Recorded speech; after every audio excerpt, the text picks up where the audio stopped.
Hola amigos, ¿qué tal? Bienvenidos, amigas, amigos y amigues. Bienvenidos a un nuevo episodio de Cosmo Friki después de 200.000 años. Más de medio año. Lo contamos. Hemos estado con la universidad, ya somos graduades. A ver, fotos. Fotos de nuestra graduación juntas. Hoy les hemos traído después de tiempo un nuevo episodio sobre mujeres olvidadas o borradas de la historia. Ocultadas. Ajá. De las cuales nunca nos hablaron en el colegio, a pesar de que llevamos cursos de filosofía, de física, etcétera, etcétera, etcétera. Así es. Y nunca nos hablaron de ellas en el colegio. Así que hoy, si tú no escuchaste en el colegio de estas mujeres, hoy lo vas a escuchar. Even when I got engaged to be married, many people would congratulate me on that and say nothing about making a major astrophysical discovery. Él se queda con el crédito desde hace 10 años. Yo soy la única pintora de la familia. How am I to offer it if you're never here? Can't you see how miserable I am? You're miserable everywhere. A lo largo de la historia, la mujer ha sido una parte importante de la sociedad. La sociedad ha sido mantenida por el trabajo no remunerado de las mujeres. Claro, Siempre. o sea, son la mitad de la población. Ha moldeado el pensamiento, ha moldeado el arte, la ciencia, la economía incluso, pero no les han mencionado porque nosotras hemos sido consideradas por muchos años como ciudadanas, o ni siquiera como ciudadanas, pero como individuas de segunda clase, ¿no? Así es. Vamos a estar revisando el rol que ha tenido las mujeres en diferentes áreas y cómo han sido, bueno, desde épocas desde la antigua Grecia hasta incluso el siglo XX, cómo han sido eliminadas de la historia o no reconocidas por conveniencia de mismas otras personas que se han atribuido sus propios logros. De un hombre. De un hombre. De un hombre. De un hombre. Claro, porque nosotras no teníamos derecho al voto, No, teníamos derecho a educación formal. no, incluso muchas veces si querías registrar algo no lo podías hacer a tu nombre. No, Tenía no que podía. ser a nombre De un hombre. mayormente tu esposo. No podías heredar, etc. Es más, si quieren un poquito más de información de estos temas de la propiedad privada en las mujeres, tenemos un episodio de las bajas tasas de natalidad donde abarcamos todo este tiempo de historia de las mujeres. Así es. Así que vayan a verlo. La primera historia que vamos a mencionar va a ser a las maestras, ¿no? Las maestras de Sócrates. En la escuela siempre nos mencionaron en filosofía a Sócrates, a Platón. Claro, en figuras base. Ajá. Creo que todos lo han llevado en el colegio. Pero nunca nos hablaron de quiénes les enseñaron a ellos. Sí. Y Bueno, lo abordaron muy breve, pero me parece que a mí se me mencionaron. A mí no. Pero En mi colegio no. no era ni una clase completa sobre ellas. Existieron. En mi caso, en mi colegio nunca me mencionaron a Diotima. Ujú. Diotima fue una pensadora intelectual del siglo V a.C. Y fue maestra de Sócrates y de otros muy famosos filósofos de la época, ¿no? Los Así es. clásicos. Sí. Entonces, era una mujer sabia de Mantinea, que era una ciudad de Peloponeso. Ajá. Peloponeso. Peloponeso. Uy, esas ciudades, ¿no? Ajá. Sí. Antiguasas. Que aparece mencionada en uno de los diálogos más recordados de Platón, que se llama Ujú. El banquete. Él la menciona ahí como uno de los personajes que tuvo influencia en él, pues, ¿no? Entonces, en ese texto, Ujú. Sócrates afirma que su visión del amor fue moldeada y enseñada principalmente por ella, por Ujú. Diotima. Según Sócrates, Diotima no era solo sacerdotisa, sino que era una gran pensadora, una gran intelectual. Sabia, intelectual. Ajá. Sócrates reconoció su valor, pero luego nunca nos hablaron más de ella. Ujú. Le enseñó el amor, que es el término eros, ¿no? Y que no solamente era deseo físico, sino que era un impulso hacia la belleza interior, el autoconocimiento y también la verdad, ¿no? Y esa enseñanza que propone es el amor, pero en un camino ascendente del cuerpo hacia el alma y de lo Ujú. sensible hacia lo eterno. Y este planteamiento se convirtió posteriormente en lo que llamamos ahora amor platónico, ¿no? Entonces, el famoso diálogo, el banquete Ujú. no era de Sócrates, era de Platón, me equivoqué. Ujú. Pero entonces se volvió en el amor platónico. Y siempre nos mencionan este Sí. término, ¿no? Ese concepto del amor platónico y no sabemos de dónde viene. Pero según Platón, Fue de viene ella. las enseñanzas de Diotima, ¿no? Que bueno, ya él lo planteó Pero por ahí nos preguntamos, ¿no? ¿Por qué? O sea, ¿por qué se le atribuye esto solamente a Platón y no a Diótima, cuando fue ella quien Claro. lo enseñó, quien lo moldeó, básicamente, ¿no? También esta teoría que todos lo conocemos, el amor platónico, todos lo hemos escuchado alguna vez, está dentro de la propia historia de la humanidad como base. Entonces, esto que fue tan alabado fue atribuido hacia Platón. Sin embargo, durante siglos, que el mismo Platón reconoció que ella fue la pieza clave de esto, ella fue quien se lo enseñó, durante siglos se cree que ella no existió en realidad, que más bien fue una especie de simbolismo que dio Platón, como una teoría, por así decirlo, que varios pensadores se lo han atribuido más bien como un símbolo, negando la existencia de esta mujer. Sí, pero ahí también surge por qué en esa época... Prefieren creer que es una teoría. Claro, no, pero además porque en esa época, si era tan devaluado el ser mujer, ¿por qué Platón le daría el crédito? Ajá, claro, le otorgaría esa enseñanza a una femenina, a una mujer, ¿no? En esa época, entonces también... Además, me parece que no ha sido el único Platón que la ha mencionado, también ha sido Sócrates, claro, que él ha mencionado en distintos diálogos, ¿no? Entonces, cuando alguien busca argumentos históricos que puedan argumentar, ¿no? O respaldar que tal personaje existió, trata de buscar a más escritores o personajes que la hayan mencionado, como el caso de Jesús. Jesucristo también. Se sabe que se llama Yeshua y se cree... Hay que hacer un video de eso. Yo podré ser atea, pero soy muy fan de todo lo relacionado a la Biblia, todo eso. En mi caso yo soy agnóstica, pero claro, se sabe que sí existió un personaje que predicó el amor como Jesús. ¿Por qué? Porque es mencionado por varios filósofos en textos, en muchos diálogos de qué hacía, de acciones y eso. Entonces, por eso se sabe, se tiene mucha certeza de que sí existe. Hay que hacer la versión bíblica de Jesús. Sí. ¿No? Eso es otra cosa, ¿no? Lo que ha traído la Iglesia Ortodoxa. Otra filósofa contemporánea de la época, bastante importante para estos dos personajes, fue Aspasia, que nació alrededor del año 470 a.C. en Mileto. Su madre. Okay, estamos yendo mucho tiempo atrás. Una ciudad de Asia Menor, que años después se trasladó hasta Atenas. Ya. Atenas sí lo ubicamos. Sí, Atenas. Nos ubicamos a Atenas. Atenas ya no existe. No, pero ubicamos que existió Atenas. Sí. Donde se convirtió en una figura intelectual importante dentro de este entorno político, intelectual bastante poderoso de la época, y fue pareja de Pericles. Pericles. Líder de la democracia ateniense, y creo que ya acá nos estamos ubicando, ya, en el espacio-tiempo. Y fue bastante frecuente ella frecuentaba estos círculos de personas, de pensadores de la época como Sócrates. Entonces ya nos hacemos una idea de quién era ella. Una persona intelectual, básicamente, una pensadora. Enseñaba retórica, enseñaba el arte del discurso y también la argumentación, que era muy importante en estos debates que tenían los pensadores de la época. Los antiguos griegos tenían estas reuniones donde debatían, pues, ¿no? Sentaban ahí en un círculo y empezaban a debatir sobre la vida, sobre temas sociopolíticos de la época, economía, seguro, ¿no? El cambio climático, seguro también se discutía. La IA. ¿no? Ellos ya estaban pensando, sí, ellos ya... va a haber teorías en el futuro. Y esta habilidad, este tema de debate, el debatir, era algo muy importante para la época, porque claro, se dedicaban a eso, ¿no? Muchas personas, los pensadores. Claro, es la base mujeres, de todo, el debate. Pero las mujeres... no entraban en eso. No, estaban prohibidas, básicamente, de ejercer la retórica y su pensamiento político, ¿no? Entonces... que ella esté ahí es... Aspasia fue una de las primeras en ser parte de esa vida política, ¿no?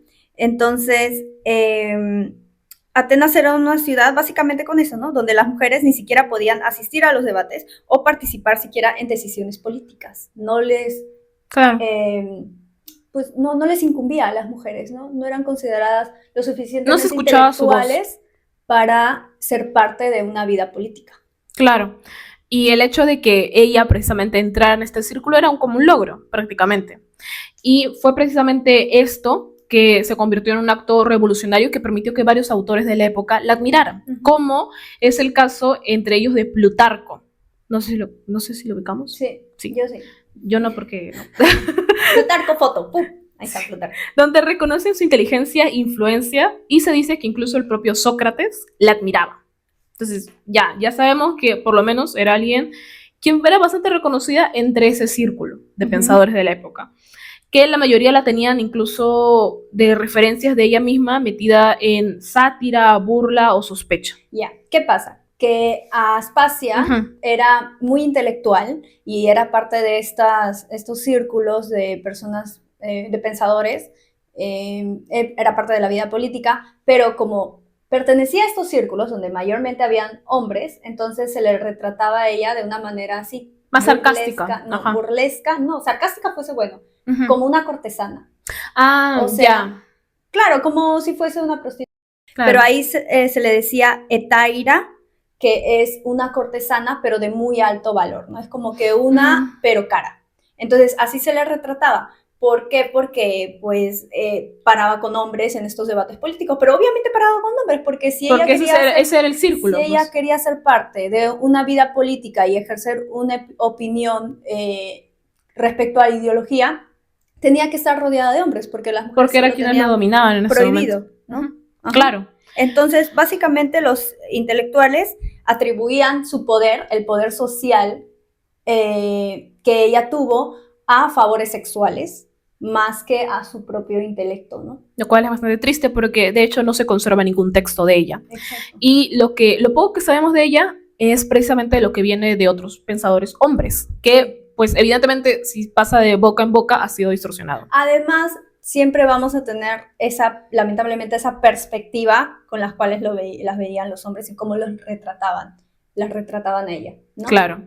Les hemos hablado de dos personajes de la antigua Grecia, pero vamos a pasar al medievo y al renacimiento. Ya Medievo entramos. es la Edad Media, ¿ya? Avanzamos. Entonces, vamos a dar primero un pequeño contexto. Primero, que es aproximadamente del siglo IV después de Cristo al siglo XV después de Cristo, ¿no? Entonces, esa es la época que vamos a abarcar ahorita. Básicamente, ¿cómo era la vida de las mujeres aquí durante el medievo? Es la vida de las mujeres, pero no solamente de las mujeres, sino de todo el pueblo, de toda la población que no era aristocrática, estaba condicionada por dos instituciones, la iglesia y la aristocracia, ¿no? Entonces, la iglesia, por su lado, definía cuáles eran los valores morales de la época, ¿no? Entonces, era una moral dictaminada por la iglesia judeocristiana y los valores morales y los espirituales también, ¿no? Entonces, muy buena parte de esta época no hubo libertad de culto, por ejemplo, ¿no? Y la aristocracia tenía un sistema feudal con el que dictaban cuál era la posición socioeconómica, ¿no? De cada individuo, ¿no? Cuál es el rol social que tenía, ellos lo definían, ¿no? Entonces, el rol social que tiene la mujer y el rol social que tiene el hombre, ¿no? Sí. Pero una cosa es un hombre que pertenece a la aristocracia y otra cosa es un hombre proletario, pues, ¿no? Que a ellos también les iba mal. Claro. Pero el destino de muchas mujeres estaba como limitado al convento o al hogar. Es más, al matrimonio, pero el matrimonio concertado, ¿no? O al trabajo como servidumbre.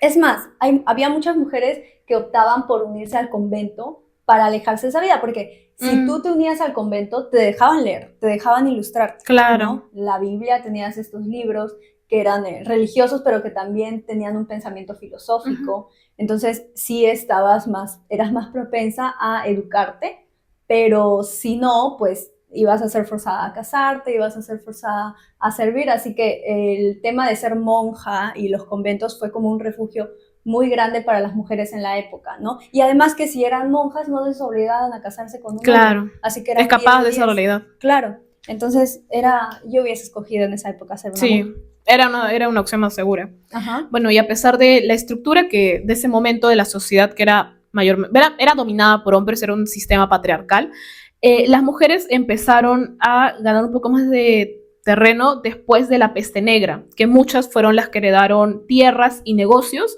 lo cual ya les permitía tener un poquito más de libertad, digamos, porque ya heredaban. Además, fenómenos culturales como el culto a la Virgen María y la literatura del amor cortés fueron más promovidas en la sociedad por figuras como Leonor de Aquitania, quienes contribuyeron a una visión más dignificada, aunque y mayormente idealizada, de la figura femenina. Claro, porque ahora la idealización era la Virgen María, y la Virgen Claro. María era una mujer, ni siquiera era una mujer, era una casi adolescente, Ujú. joven, dedicada a su hijo virgen. O Sí. sea, ¿qué más puede, no? Que tenía hijos, pero era una virgen. ¿Cómo es eso, no? Entonces, eso es la idealización máxima de cómo llevó el cerebro de los hombres de pensar que las mujeres tenían que mantenerse virgen para ellos y todo eso, ¿no? Las mujeres campesinas, por su lado, también participaban ya en la vida económica, pero con su trabajo, pues, ¿no? Ujú. Porque era muy difícil que reciban un salario. Normalmente lo recibían los hombres de quien eran propiedad en esa época, ¿no? Entonces trabajaban como cerveceras, lecheras, tejedoras, agricultoras también junto a sus esposos. Pero el ascenso femenino, o sea, el ascenso social Ujú. de la mujer seguía ligado o al matrimonio o a la iglesia, ¿no? Entonces, la única forma que tú podías hallar para ascender a otro estrato Era con uno de socioeconómico esos dos. era eso, era casarte, meterte con alguien que tenga pues posición económica buena y tal, ¿no? Entonces la mayoría de las mujeres era, especialmente aquellas de clase baja, ¿no? Ujú. Ya no se dice clase baja, pero ok, en esta época sí. Estamos en un contexto sí. antiguo. Vivían y morían sin dejar registro. O sea, ellas no tenían documentos y en esa época ya había documentos, porque ya había propiedad privada, ¿no? Entonces, morían y no dejaban registros, estaban limitadas por un sistema legal que las consideraba propiedad del padre, y si ya no eran propiedad del padre, pasaban Del esposo. Exacto. Y si no tenían padre, pues eran propiedad del hermano, ¿no? Así, era así. No hay autonomía, no hay el ser, no hay. Claro. Y justo en les hemos dado un poco de contexto del medievo y el renacimiento, ¿no? Entonces, justo en esa época del medievo surgió una figura muy importante que es Hipatía de Alejandría. Adivina dónde surgió. En Alejandría, pues. Entonces, ¿quién fue Alejandría? Una matemática, astrónoma y filósofa neoplatónica de Egipto. Alejandría era en Egipto, pues, ¿no? Entonces, esta ciudad, Egipto, formaba en ese tiempo parte del Imperio Romano, ¿no? Entonces, ella fue hija de Teón, que fue el último director del Museo Serapeo, y desde joven fue educada y rodeada de muchos intelectuales, ¿no? Esa fue su realidad. Además, se convirtió en la primera mujer científica y matemática registrada, ¿no? Sí. Documentada en la historia. También enseñó en la escuela neoplatónica de Alejandría. Tiene un historial ahí largo. Hipatía también escribió sobre álgebra, geometría y astronomía, que me encanta. Se le atribuye la mejora de instrumentos como el astrobalio, el astrolabio. Ahí vamos a poner fotos. Sí. También participó activamente en la vida política de la ciudad. Fue consejera del prefecto romano Orestes, lo que la colocó en medio del conflicto entre la administración romana y la iglesia cristiana. Sí, y por eso fue acusada de básicamente interponerse y obstaculizar el reconciliamiento entre el obispo Cirilo y pues, ¿no? Que el obispo... Sí, o sea, básicamente la acusaron de obstaculizar con sus influencias, porque ella pues tenía interacción social con estas personas, y pues según la historia, gracias a ella no pudo haber una reconciliación con el obispo Cirilo. Entonces, por esto fue asesinada brutalmente por una turba cristiana en el año 415 después de Cristo, ¿no? Rayos. ¿Cuántas cargará la iglesia cristiana hasta la actualidad, ¿no?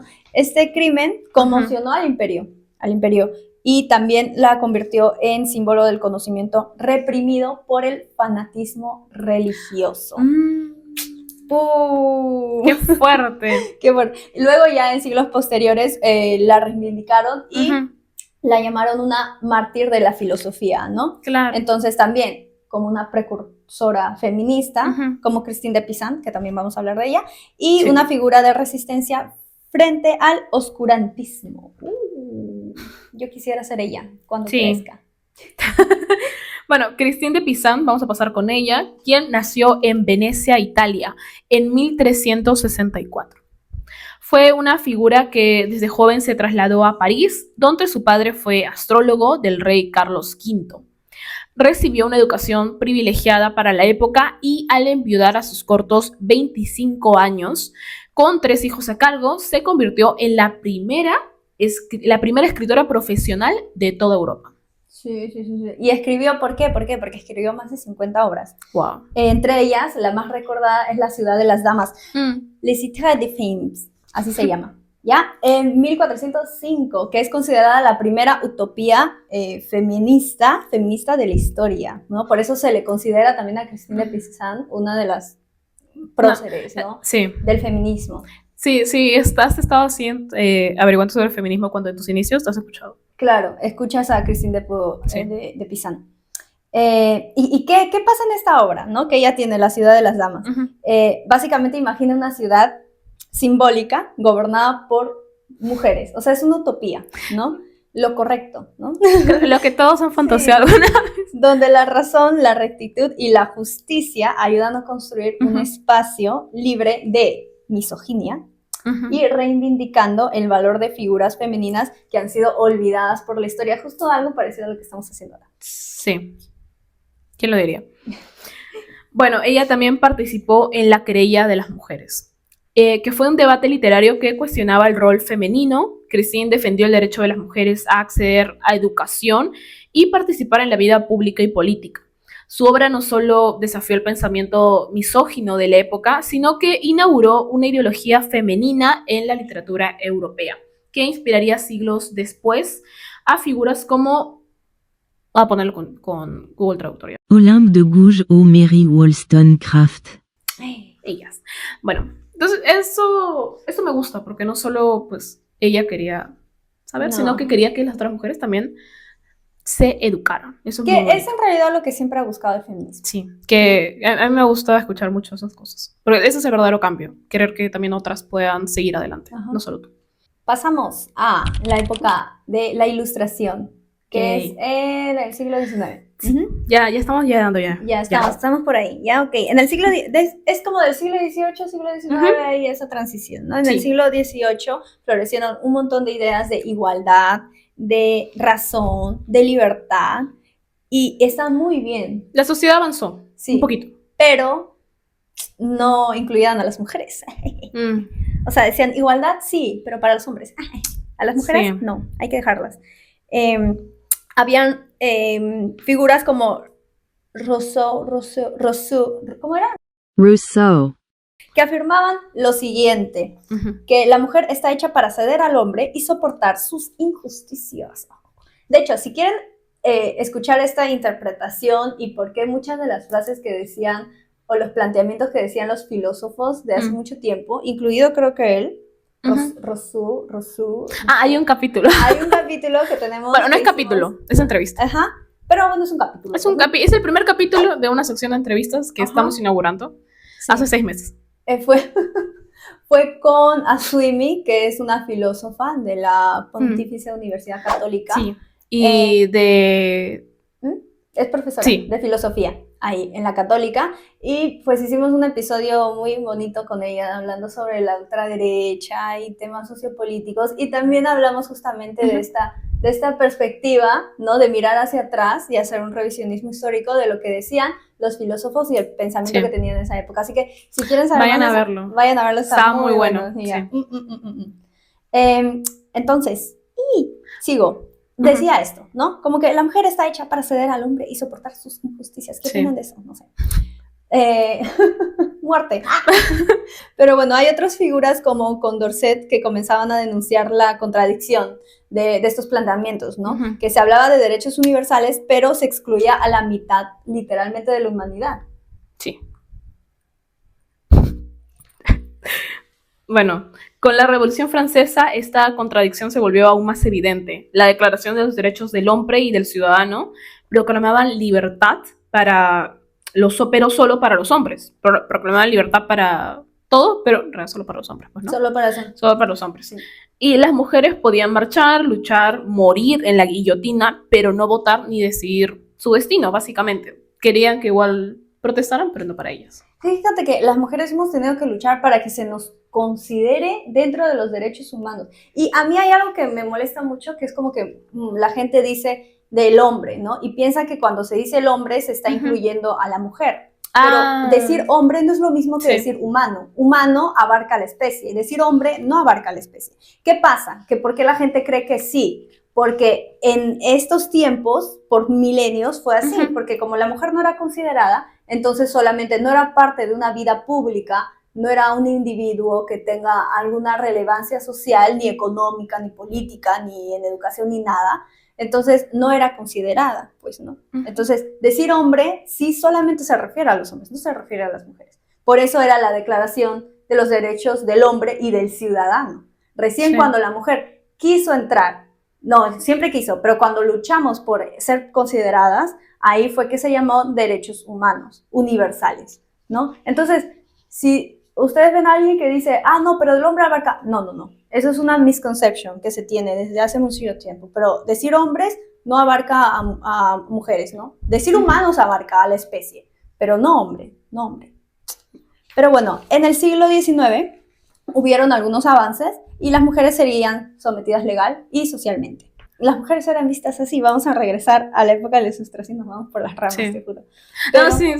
No tenían acceso a educación y tampoco a sus propios bienes. O sea, en este lado no habíamos avanzado mucho, ¿no? Entonces, la literatura y la prensa de la época retrataban a aquellas mujeres que eran intelectuales, las retrataban como deformes, mujeres deformes, ridículas o masculinizadas, porque claro, cualquier cosa que te haga a ti, la educación, si te hace intelectual, pues como es algo solamente de hombres, entonces eres una mujer masculinizada. Eres rara. ¿Sabes qué pasa actualmente? Algo parecido a eso. Con el ejercicio, ¿no? Entonces, el músculo, como es una fortaleza física, de la fuerza te refieres. Sí. Entonces siempre estaba ligada al hombre, y por eso cuando una mujer empieza a ir al gimnasio y empieza a comer su creatina y le crece bastante músculo, dicen, ¡ay, parece hombre! ¿Por qué? Porque el músculo siempre ha sido asociado a los hombres, a la figura masculina. Pero el músculo es músculo. O sea, el músculo es músculo. Es del ser humano. Claro, es del ser humano, ¿no? Es una característica, pues, si te pones a hacer ejercicios, ¿no? Eso me jode a mí. Pero bueno, a las que pensaban, ¿no? Bueno, todas las mujeres pensaban, pero a las pensadoras, así, intelectuales, relevantes, exacto, se les llamaba hombres fallidos, así, hombres fallidos. Algo como lo que dijo Aristóteles, ¿no? Sí. Que éramos hombres incompletos, ¿no? Algo así. Sí. Entonces ahora vamos a hablar de... A mí me molesta mucho eso. No me gusta. Tal vez se lo dice mucho a la comunidad LGBT. Ajá. No. Vamos a hablar de Olympe de Gouges, que es por también de esta época surgió. Fue viuda a los 18 años, bastante jovencita. La anterior... ¿A qué edad se casó? Sí. Claro, pues Chucha. Se hizo viuda a los 18. No. Bueno, pudo haberse casado a los 17, pero bueno, que ahí no había ni conceptos de menor de edad ni nada. Bueno, mano, ahorita tampoco. Ahorita tampoco, pero es más, ahorita en Perú, por ejemplo, es de 18 años. En la mayoría de los países es de 18 años. Aunque nuestro presidente actual defendió el matrimonio infantil. Sí. Todo el mundo tiene relaciones, no hay ninguna profesora con alumnos, maestros con alumnos, entre alumnos también. Mientras eso no ocurra contra la libertad de las personas, está permitido. Un capítulo. Sí, lo defendió. Sí, vas a un reportaje de eso, ¿no te acuerdas? Sí. Ajá. Pero ¿sabes qué? Si el tope de menor de edad, ¿cómo se dice? ¿Cómo se dice esto? ¿De consentimiento? Bueno, el consentimiento no fuese de los 18 años, es más, es de 16 años para el consentimiento sexual. Pero si se consideraría a menores de edad solo hasta los 16 años, les apuesto que los hombres empezarían a casarse o a meterse con chicas de 16, de 17, ¿no? Ahora, ya lo mínimo que pueden esperar es hasta los 18 años, pero si esa barra bajara, entonces lo harían, se meterían con chicas igual, o sea, si bajara hasta 14 años, ¿no? También considerarían, entonces me voy a casar con una de 14. Eso sí. Siento que hubo un momento en que hablabas mucho del tema de las edades del consentimiento, pero porque, qué sé yo, había una clase en un momento de razones más morales. Las personas, no sé, por lo menos si eres mala persona te lo callabas, pero ahorita hay políticos que defienden bajar la edad de consentimiento o también el tema del aborto terapéutico con los violadores. Pero no sé qué está pasando en la sociedad peruana últimamente. En todo el mundo. En todo el mundo, pero me llama la atención en Perú ahorita, Sí, sí. políticamente hablando. Vamos a sacar algo sobre eso. Sí, sí. Pero bueno, como decía, ella fue viuda a los 18 años, fue madre soltera, entonces sí se casó un poquito antes, y se reinventó como escritora bajo el seudónimo Olimpe, porque su nombre era Marie. De Gouges, a pesar de tener escasa educación formal, ella escribió para teatro, panfletos y ensayos políticos. Uno de sus textos así más radicales y más fuertes fue La esclavitud de los negros en 1792, donde denunció el racismo colonial de la época. Y luego hizo su obra más famosa. O sea, esta chica sacaba y sacaba factos. ¿Y por qué no nos han hablado de ella en la escuela? Yo no entiendo. ¿Porque a ti te han hablado? No. A mí tampoco. No, Pero de hecho, bueno, luego llegó su obra más famosa en 1791, la Declaración de los Derechos de la Mujer y la Ciudadana. Les mencionamos antes la Declaración de los Derechos del Hombre y del Ciudadano. Bueno, quiero fue, analizarlo en un capítulo. En 1789, ¿no? Que se proclamó durante la Revolución Francesa los derechos del hombre y del ciudadano. Ya se proclamó. Sí. Que básicamente afirmaban lo siguiente, que los hombres nacen y permanecen libres e iguales en derechos. Sin embargo, pues como dijimos antes, no incluía a las mujeres, ¿no? Ni legal, ni socialmente, ni políticamente, y seguían siendo ciudadanos de segunda clase, ¿no? Entonces, la Declaración de los Derechos de la Mujer y la Ciudadana fue una obra que hizo Olimpe de Gouges en 1791 como una respuesta directa a esta declaración, a este documento que habían sacado, ¿no? Antes. Entonces, en el primer artículo del documento escribió: la mujer nace libre y permanece igual al hombre en derechos. Hombre, ¿eres capaz de ser justo? Una mujer te hace esa pregunta. Pues no, hasta ahora. Qué pena. Bueno, Olimpe pedía el derecho al voto, a la propiedad, al divorcio, a la educación y a participar en la vida política, militar y eclesiástica. Ella ahí estaba. También propuso abolir el matrimonio tradicional y reemplazarlo por, escuchen, contratos anuales renovables entre iguales. Eso debería ser. Sí, bueno, ahora te pero puedes mira, negociar, ¿no? Sí, hasta en esa época pedían eso. Pero su osadía le costó caro, lamentablemente. Cuando criticó a Robespierre y defendió a Luis XVI, fue arrestada y enviada a la guillotina. Aquí ella murió el 3 de noviembre de 1793, condenada por haber olvidado las virtudes de su sexo. ¿Han visto cómo hablábamos de la cacería de brujas hace unos años? Sí. Es esto. Hoy calles, plazas y colegios llevan su nombre en Francia, pero durante casi 2 siglos ella fue olvidada de la historia. Sí. Qué triste. ¿Cuántas mujeres intelectuales que han sido? Sí. Por ejemplo, a la cacería de brujas era como que cualquier excusa para... Sí. Hay que hacer un capítulo sobre eso. Acá surgen las ideas del próximo capítulo. Estaba pensando, ¿qué hablamos del siguiente capítulo? Pero ya, acá surgen. Sí, eran por razones estúpidas, o sea, si eras una mujer que sabía un poco de alquimia, o sea, eras perseguida. Entonces ya, si tenías tu gato y tu gato te cuidaba de las plagas, entonces no te enfermabas. Perseguida. Bruja, perseguida, de quemada, hecho, ¿tú cuándo te enteraste que lo de la cacería de brujos era esto? O sea, misoginia. No sé, pero ya en la universidad recién. Sí, yo igual, pero no tanto en la universidad, me enteré por redes sociales, por otras feministas, que querían quitar eso de que eran brujas, que la mitología, y decir que era misoginia, pues. Claro. Pero yo me enteré por eso, no me enteré en la escuela, nada. Claro, la palabra brujas ya se asocia con algo... Con un símbolo feminista ahora. Ajá, porque lo han reivindicado. Ajá, en la época, pues, las brujas eran consideradas mujeres que tal vez no cumplían mucho con la norma, ¿no? Entonces, ahora muchas también somos así.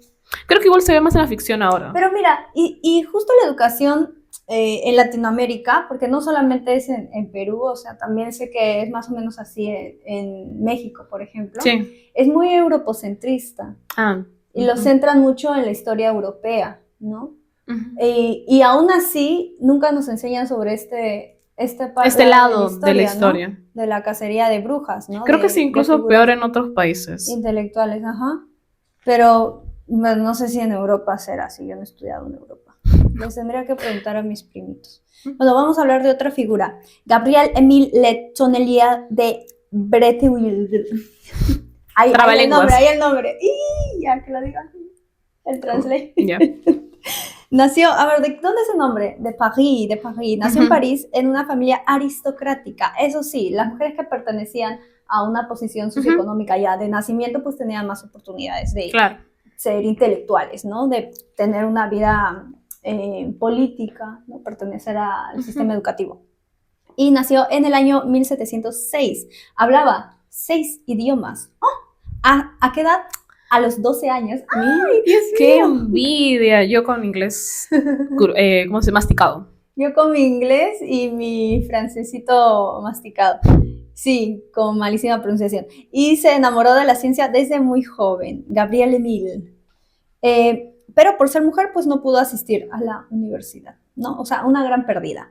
Tuvo que estudiar por su cuenta con tutores privados, porque, tenía mucho money, y más tarde con el apoyo de su amante, el célebre, ¿quién? Voltaire. De hecho, se instaló un laboratorio en su castillo de Cirey y reunieron más de 20.000 libros. Allí, Emily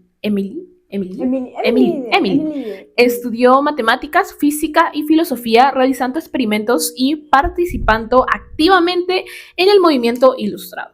Entonces ya, intelectual. Su obra más importante fue la traducción y comentario de Principia Mathematica de Isaac Newton, publicada en 1759, 10 años después de su muerte.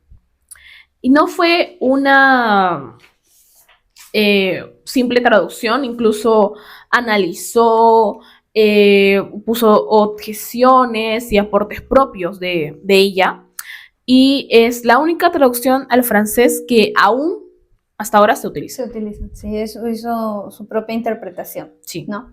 En su Institutions de Physique, es otra obra, de 1740, planteó principios innovadores sobre energía y movimiento, que sirvieron luego a la futura ley de conservación de la energía, ¿no? La anticipó, básicamente, ¿no? Sí. También criticó la exclusión de las mujeres del saber científico y dijo, cito, si yo fuera rey, reformaría el abuso que minimiza a la mitad de la humanidad.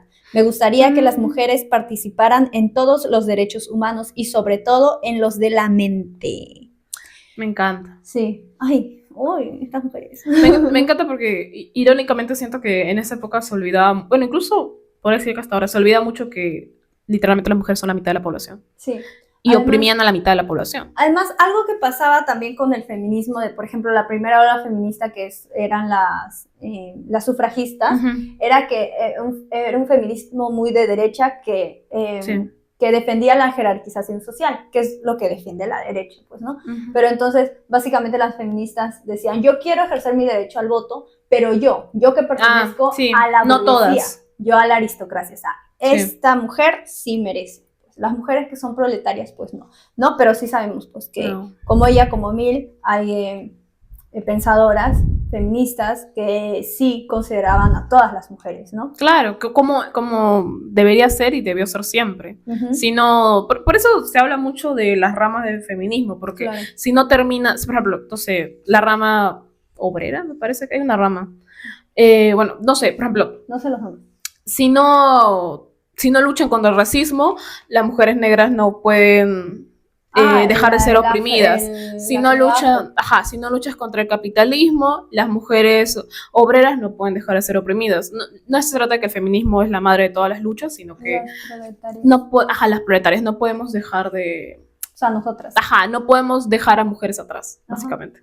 Claro, por eso existen las ramas por eso también incluso ya nos estamos pasando a otras especies, ¿no? A proteger a la fémina de otras especies, a las vacas, a las gallinas, ¿no? Por eso también existe el ecofeminismo, ¿no? Hay muchas ramas. Porque en todas las realidades la mujer, la fémina, ¿no? Es la más oprimida. En todas las realidades, en todas las especies.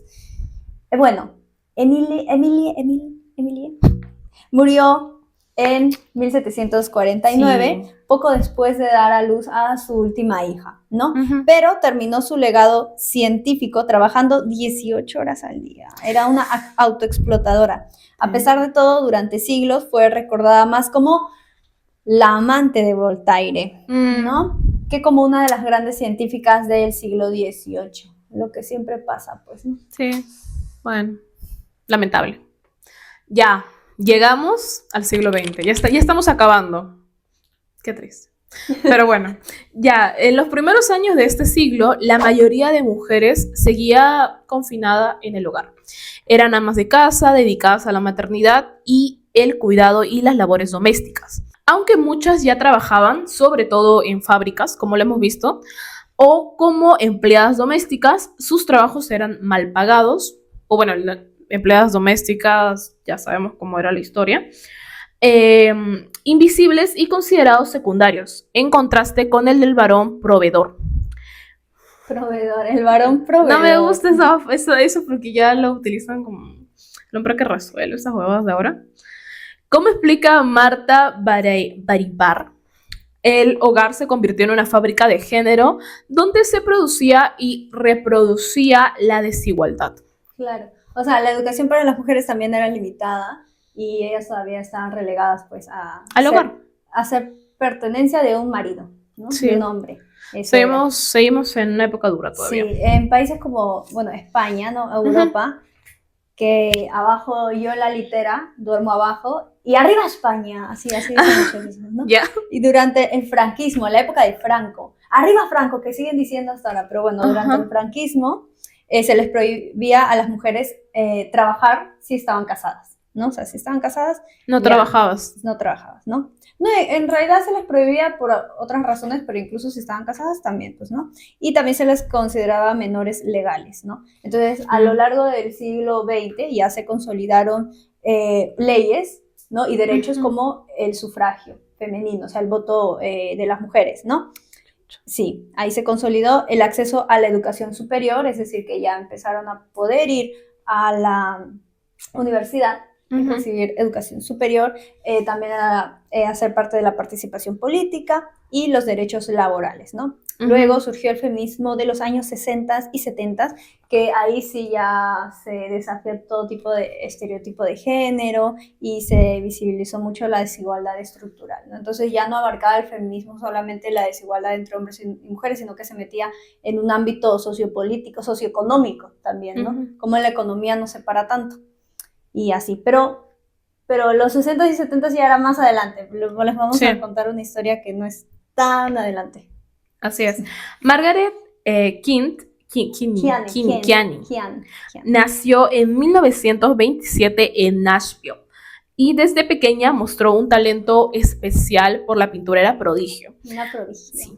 Su estilo era inconfundible, quizá alguna vez lo han visto, pero algo vamos a poner fotitos, que es de pintar niños con ojos enormes, tristes y luminosos, que evocaban a lo que es la soledad, el abandono y la vulnerabilidad. Pero ¿qué pasó? Ella, había mencionado que ella lo pintaba, ¿no? Durante más de una década, todo el mundo, todos, creían que quien era el autor de estas obras era su esposo, Walter Keane.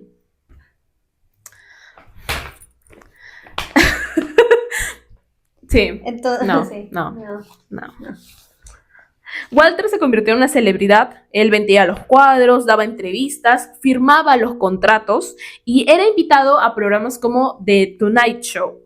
Mientras tanto, Margaret seguía trabajando en el hogar, pintando ahí durante 16 horas al día, encerrada en su estudio. O sea, no solo era invisibilizada, le robaban su trabajo, sino también era explotada. Bueno, en que en realidad también yo creo que ella lo hacía era ella misma también, por o sea, amor por pasión, al arte, ¿no? Sí. Porque, bueno, yo no soy pintora. No, pero muchas veces uno se sobreexige si algo le gusta. No, pero también cuando haces ilustraciones o algo así, te puedes perfeccionista. quedar 18 horas haciendo. Fácil te tiras bastante trabajo ahí. Entonces, según la misma Margaret declaró, dijo que Walter la manipuló y la convenció de que nadie aceptaría arte hecho por una mujer. Así que la mejor estrategia que podían tomar era que él tenga la autoría de todos sus cuadros, ¿no? Desgraciado. Entonces, durante años, Margaret cayó por miedo, pues, ¿no? Porque él la amenazaba, incluso, y la desacreditaba.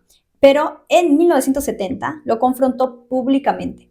Y luego, en 1986, hubo un juicio por difamación, ¿no?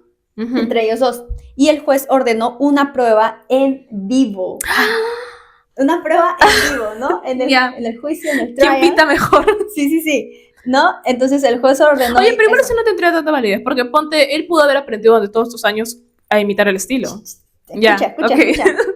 Cada uno, según el juez, debía de pintar una obra frente al jurado, ¿no? Entonces les pusieron ¡Qué fuerte! dos lienzos y caballetes, Ya. ¿no? Lo que sostienen a ella y a él, ¿ya?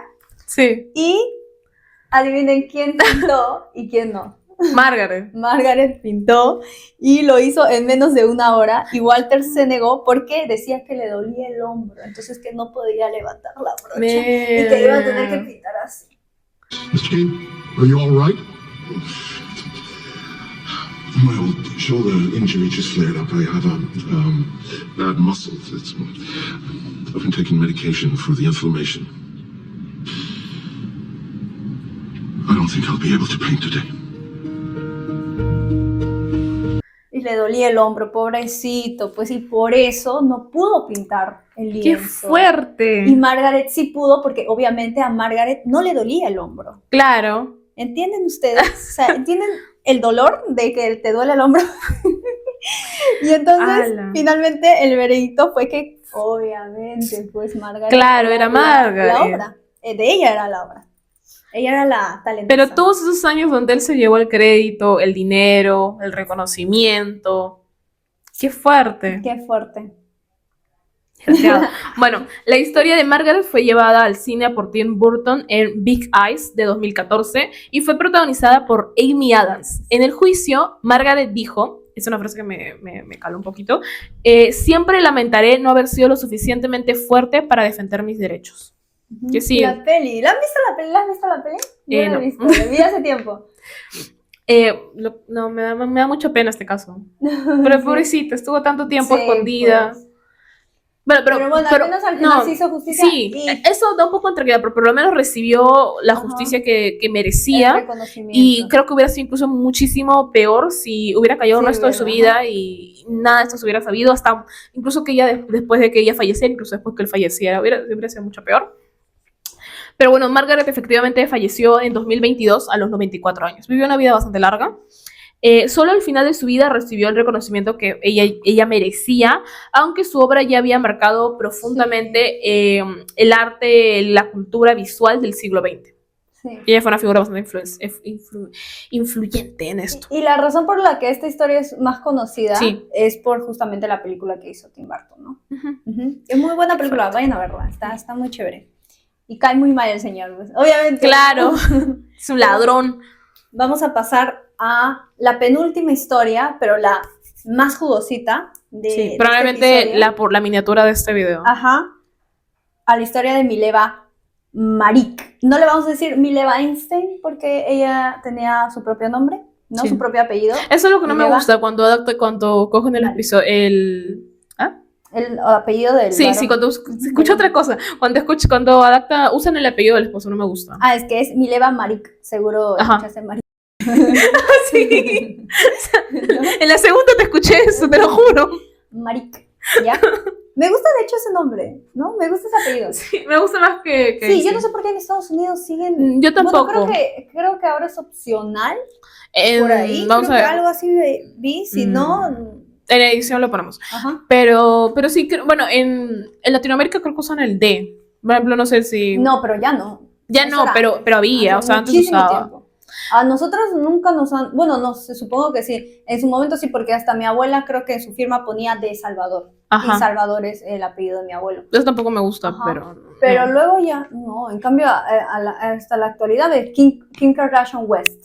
Ujú. Y así hizo su marca, KKW, que es Kim Kardashian West, pero West es el apellido de Kanye West, que ahora es Ye, ¿no? Pero igual Hailey Bieber, que ella no era Baldwin, Ajá. algo así, y ahora es Bieber. No me gusta. Sí, horrible, pero bueno, ¿no? Creo que es algo cultural. Sí. No, probablemente no lo entenderíamos. Pero sí, no es de mi agrado. Entonces, ¿quién es Mileva Maric? ¿Ya? Ella nació en Titel en 1875, lo que ahora es Serbia. O sea, Ujú. Titel era en esa época, ahora es Serbia. Y desde joven mostró un talento excepcional para las matemáticas y la física, oigan Sí. bien, y la física, y fue una de las primeras mujeres admitidas en el Instituto Politécnico de Zurich. Ahí conoció ¿a quién? A Albert Einstein. Sí, Ujú. eran compañeros, Albert Einstein y Mileva. Y luego de que se convirtieron en compañeros de clase, fueron compañeros de pensamiento. Debatían, compartían ideas, se enamoraron, pero también compartían pues, libros, Sí. fórmulas, discusiones científicas, y en muchas de las cartas que se han conservado, Albert Albert Ujú. Einstein le escribe cosas como: lo que me tranquiliza es que juntos hemos hecho un trabajo importante. Juntos. Deberíamos de hacer eso, ¿no? Empezar a llamar a las mujeres Por sus verdaderos y que nombres. históricamente se les ha quitado el apellido y se les ha metido el apellido del Yo marido. nunca lo voy a entender porque, de hecho, ahí pueden morir apellidos, pues, ¿no? No, claro, ahí se muere tu apellido, se muere el apellido de tu familia, de tu linaje. Sí. Qué horror. No, pero fuera de eso, fuera de que se pierda tu apellido, se pierde tu identidad. Yo soy, Ah, bueno, claro. no sé si mi nombre es, no, Eva Lucía Pretel Salvador. Ujú. O sea, imagínate que yo me llamo Eva Lucía, ¿cómo se llama Caleb? Caleb No de sé. Little Deep Space. Shia, creo Shia. Caleb Shia. Y yo me llamo Eva Lucía Shia. Porque es chino, pues, ¿no? Pero Shia. O sea, ¿qué? Y yo, y mi identidad, ¿no? Claro. Eso es fatal. Triste. Eso. ¿Y cómo No, dejan, no me gusta. no? Yo ya lo hubiese hecho protestas para quitarlo hace muchos años, pero bueno, ya. Bueno, volviendo al tema. En 1901, Mileva quedó embarazada fuera del matrimonio. Ahí ya. Viajó sola a Serbia, donde nació su primera hija, Lieser, Eliezer. cuyo destino se desconoce. Algunos dicen que fue dada en adopción, otros que murió muy de pequeña. Ujú. Einstein nunca reconoció públicamente a esta niña y jamás volvió a mencionarla en sus escritos. En 1903 tuvieron 2 hijos más, Hans Albert y Edward, pero mientras Einstein crecía como figura académica, Mileva se fue quedando atrás, encerrada en casa y criando a sus hijos. Es lo que siempre pasa, pues, ¿no? Con las mujeres. Bueno, sí, adapta Por más eso- al rol de la madre. Mira, yo antes recaía mucho en lo que es el determinismo biológico, que decían, no, es que las mujeres pues tienen más este instinto de maternidad y por eso siempre eligen Quedarse en casa. maternar, ¿no? Sí. Y criar a los hijos. Pero tú tienes que aprender a ver y a saber que a veces te equivocas, que es porque todo lo reduciríamos a un tema biológico, ¿no? Yo creo que esa puede ser una forma más de romantizar la maternidad. Cuando... No, pero no necesariamente romantizar, sino equivocarte al pensar que todo se debe a algo biológico. Incluso las cosas que nos impiden lograr otras cosas es por temas biológicos. Y no es así. O sea, en nuestra civilización ya lo que somos nos influye más la cultura que la naturaleza, ¿no? Diría Sí. yo. O sea, ¿qué parte de la naturaleza me influye a mí a preferir maternar? Si yo tuviese la posibilidad económica de ser madre, pero nunca maternar, bueno, o sea, no es que nunca maternar, pero no tener que quedarme en la casa a criar de los niños y poder seguir desarrollándome profesionalmente, poder seguir viajando, pues yo lo escogería, ¿no? Las dos. Entonces, no necesariamente ves ahí un tema de que sea biológico, que las mujeres eligen maternar, sino que yo creo que es más porque siempre se les impulsa eso, ¿no? Claro. Porque si tú eres un hombre... Yo creo que a veces es una excusa que utilizan. Sí, claro, ¿no? Porque si tú ves un hombre que se va y deja a sus hijos y se va a trabajar, a proveer, entonces es un buen hombre. Pero muchas veces cuando la mujer hace eso, entonces dicen, ay, Mala madre. es una dejada, no cuida mucho, no cuida bien a sus hijos, los deja, o sea, una madre lo que debería hacer es quedarse y criar a los hijos, ¿no?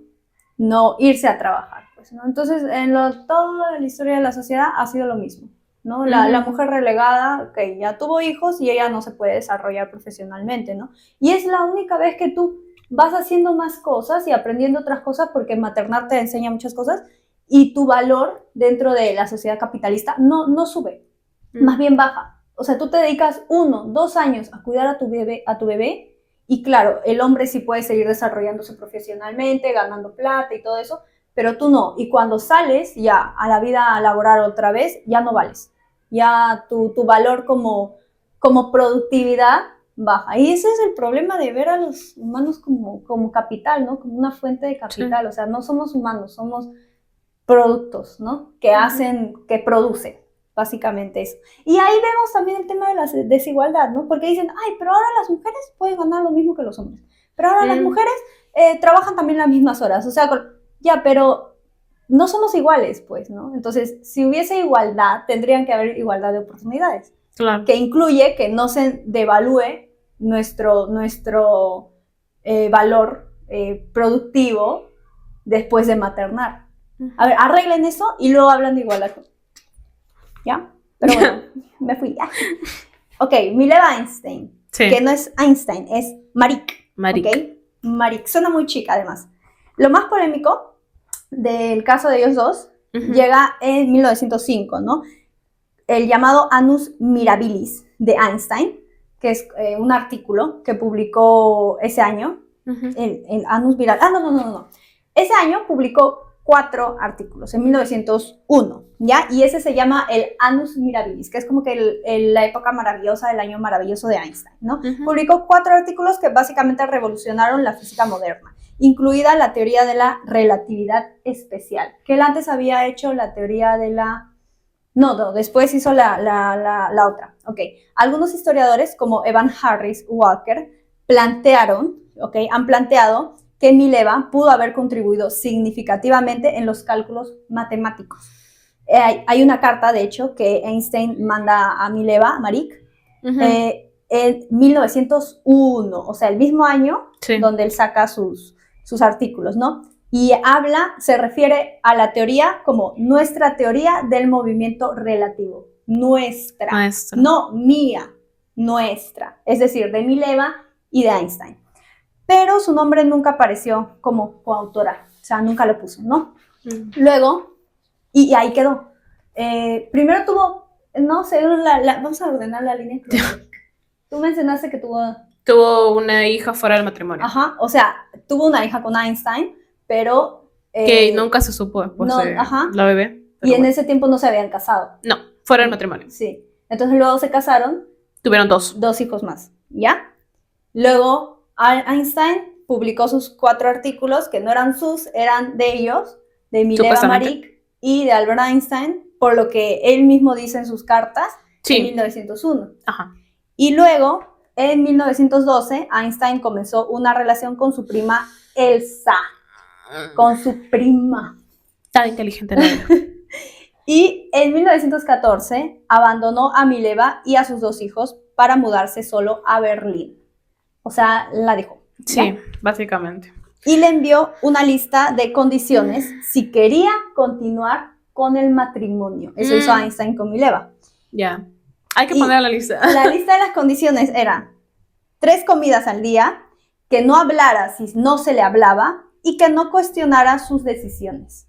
Entonces, ¿qué sacas de aquí? O sea, ¿por qué ese cambio, no? ¿Por qué de haber pasado de 1901 a referirse a nuestra teoría, el trabajo que hicimos juntos sobre el movimiento relativo, ya, a que luego él publicara esos 4 artículos, se haga famoso mundialmente y revolucionara la ciencia, y luego que haga eso?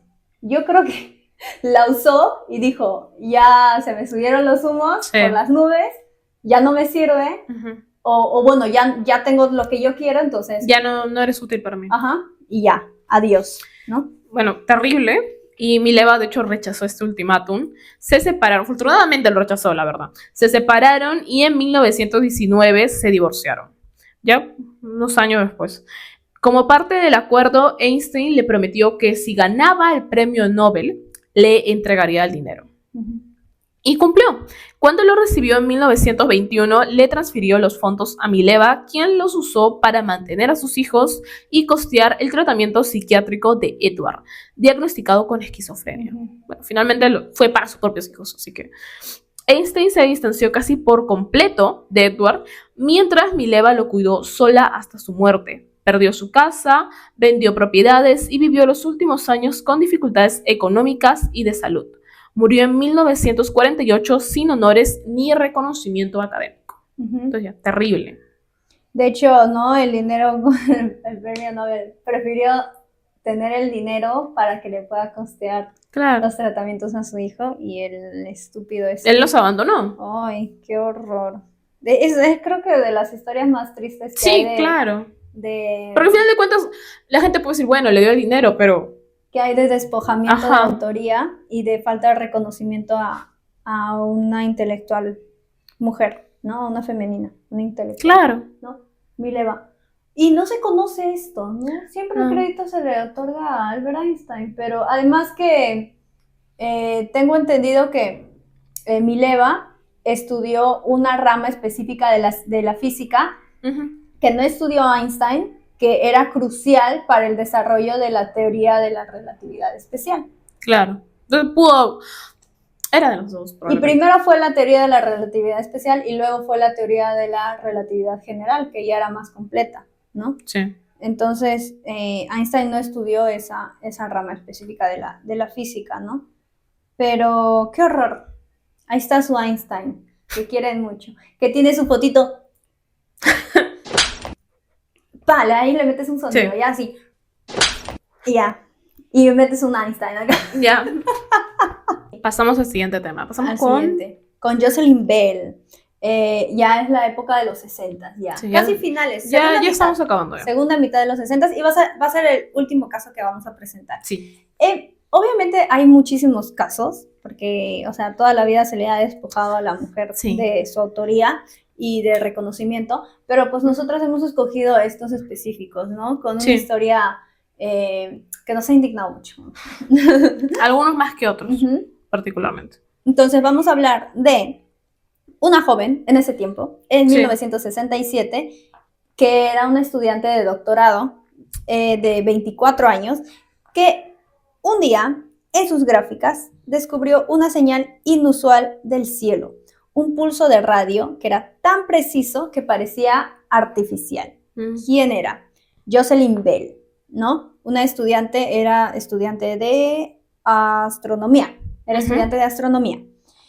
Y lo descubrió tras revisar más de 120 metros de registros impresos a mano, porque claro, era 1967, todavía registraban las cositas así en papel, ¿no?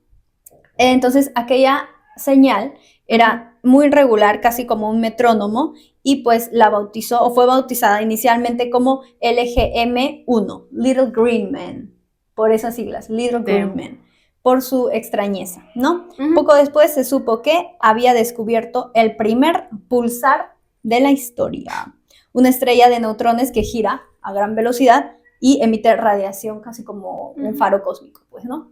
Que seguro les han enseñado los pulsares en geografía en el colegio. Pero bueno, seguro no les enseñaron que lo descubrió Jocelyn Bell, el primero de la historia. Así es. Jocelyn trabajaba en Cambridge y estaba bajo la dirección del astrónomo Anthony Hewitt, quien inicialmente no creyó en este descubrimiento, en esta anomalía, y atribuyó esta señal a interferencias. Pero Jocelyn insistió, ya perseveró en esto y pues tenía razón. Ella tenía razón. En 1968 el hallazgo fue publicado finalmente en Nature. Con- Sí, Sí, con 5 autores, pero Jocelyn figuraba de segunda, tras su autor, tras su Tras su tutor, tutor. tras su tutor, o sea, el que no creyó, figuró primero.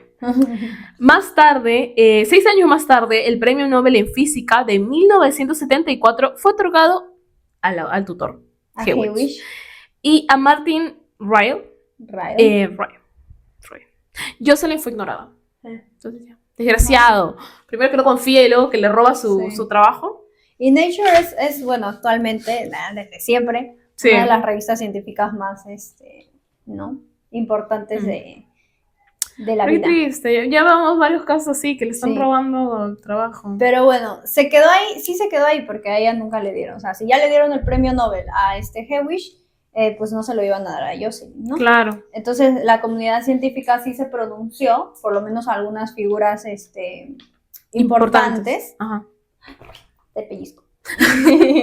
Fred Hoyle, que es un renombrado astrónomo, dijo, básicamente criticó mucho públicamente la omisión que le hicieron a Jocelyn, ¿no? Claro. Ni siquiera, o sea, le dieron el premio Nobel a Hewitt y a Martin Ryle, pero a ellos sí.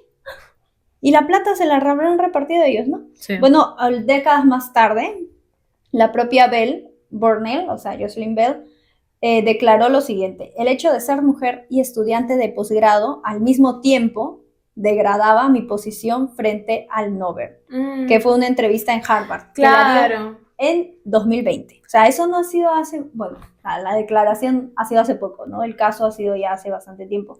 Claro, mujer y estudiante todavía.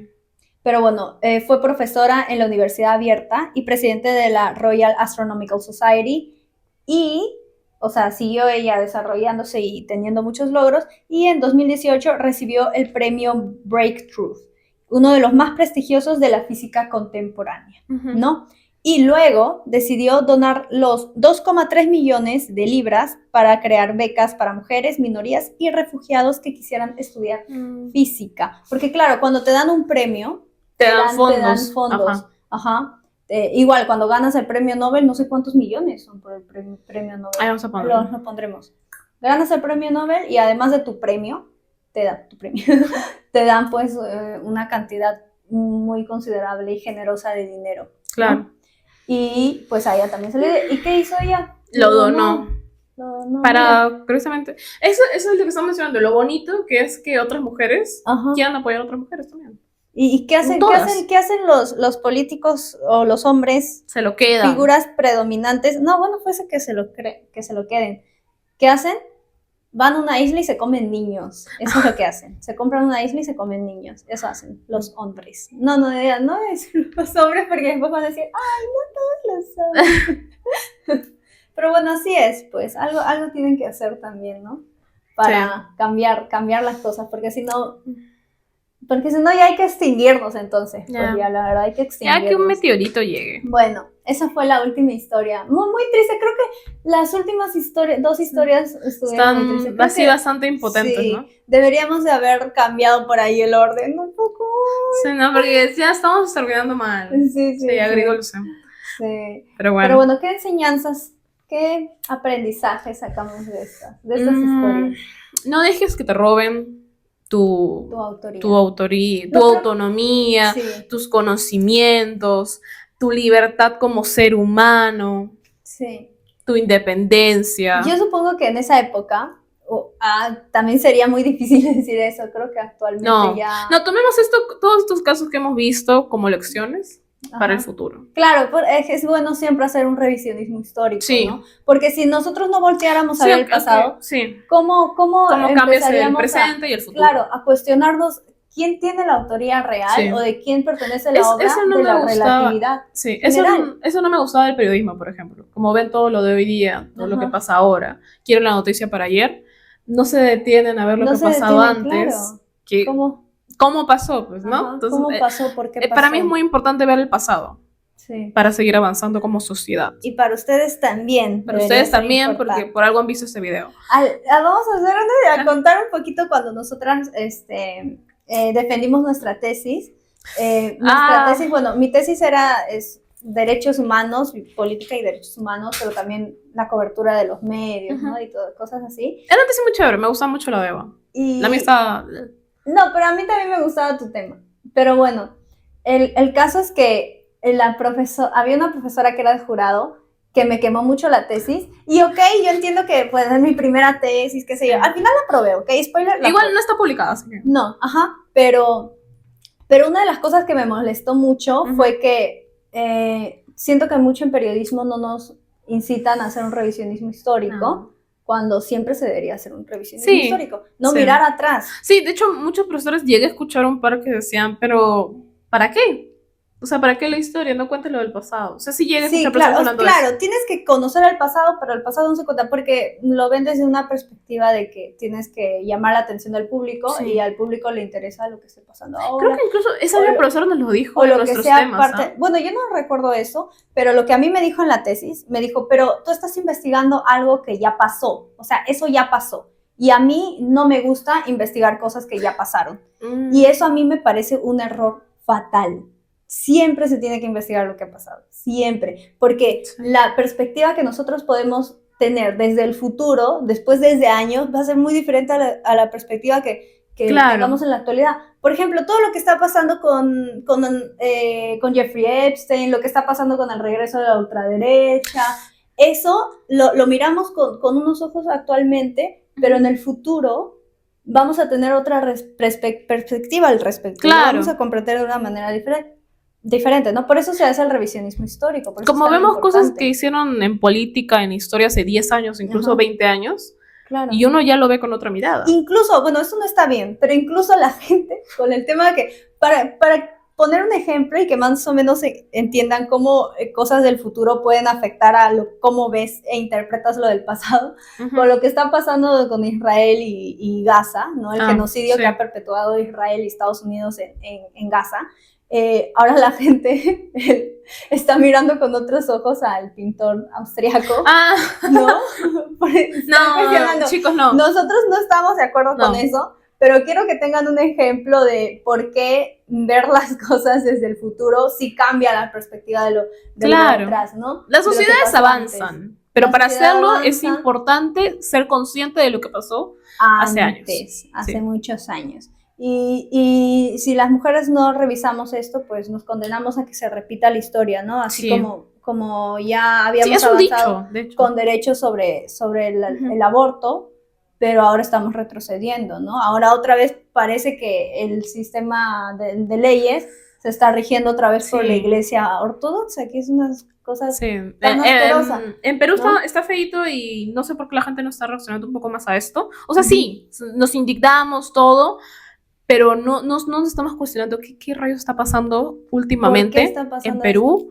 ¿Por qué se están viendo tantos casos, tantos políticos declarando libremente cosas horrendas sobre el aborto terapéutico? Cosas que, declaraciones, sobre el abuso a niñas. ¿y por qué ya no? O sea, porque incluso, Es que, ¿sabes qué? no sé qué está pasando. Ese tema con los políticos da para otro episodio, Sí. pero es que se van a lo que esté más en agenda. Por Claro. ejemplo, ahora que han regresado los La conservadores, ultraderecha, entonces conservadores. les conviene dar un discurso Dar otro, ajá. que beneficie o que atraiga más público de los conservadores. Pasa lo mismo con Donald Trump, por ejemplo, cuando Donald Trump se presentó, o bueno, era una figura política hace ya muchos años, él decía que los republicanos eran los más estúpidos, ¿no? Y ahora él es del lado republicano, Sí. son republicanos y demócratas, ¿no? O más Ajá. bien demócratas, republicanos. Sí, claro, los políticos cambian su agenda, pero es horrible ver cómo la sociedad, en lugar de avanzar, retrocede. Sí, la verdad que sí. Y cómo han permitido casos tan feos como el de esa congresista con las niñas violadas en un estrado. Es horrible. No Sí, está ese bonito. ya es otro tema que vamos Es otro tema. hablar en otro episodio, pero También por ahí tenemos les dejaremos algunos titulares Sí. o algo para que tengan contexto. Pero bueno, lo importante, el dicho, que creo que es la conclusión de todo este episodio. Que hay que conocer la historia. Quien no conoce su historia está condenado a repetirla. Sí. Y repetir lo malo. Y encima, repetir lo malo. ¿no? Así Entonces que, hay que aprender sí, de chicos, todo lo malo que ha pasado, ¿no? Y hay que hablar de esos temas. sí. Estudien, Estudien, lean y hablen.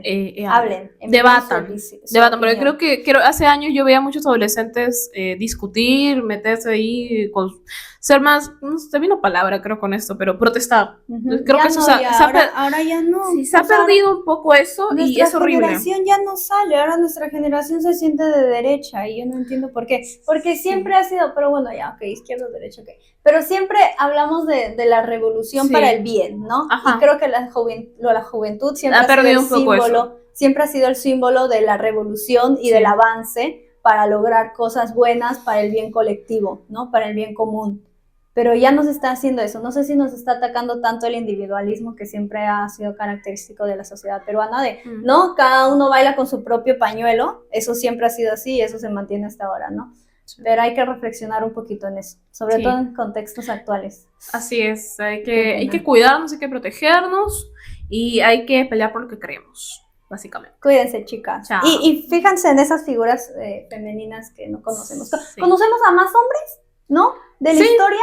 Que a Que mujeres. Pero bueno, Hay que- este capítulo puso Claro. su granito de arena para que conozcas más a Y figuras ustedes femeninas. investiguen más y todo, Sí. ¿ya? Así que Vamos a gracias. venir con más contenido. gracias por escucharnos. Gracias. Y de las redes sociales. Sigan todas las redes sociales de... Vamos a copiar el nombre del canal, va a ser Cosmo Sí, Friki. Otra vez. Otra vez Cosmo Friki, lo sé. Bueno, sí, Cosmo Friki. Y bueno, pueden seguirnos a nosotros en nuestras redes sociales. A ti pueden encontrarte en Instagram como... Eva Lucial, con Z y con doble L al final. Sí, a mí me pueden encontrar como Dagos, igual acá van a estar apareciendo los usuarios. Y sí, sigan a Cosmo Freak en todo. Chao. Chao.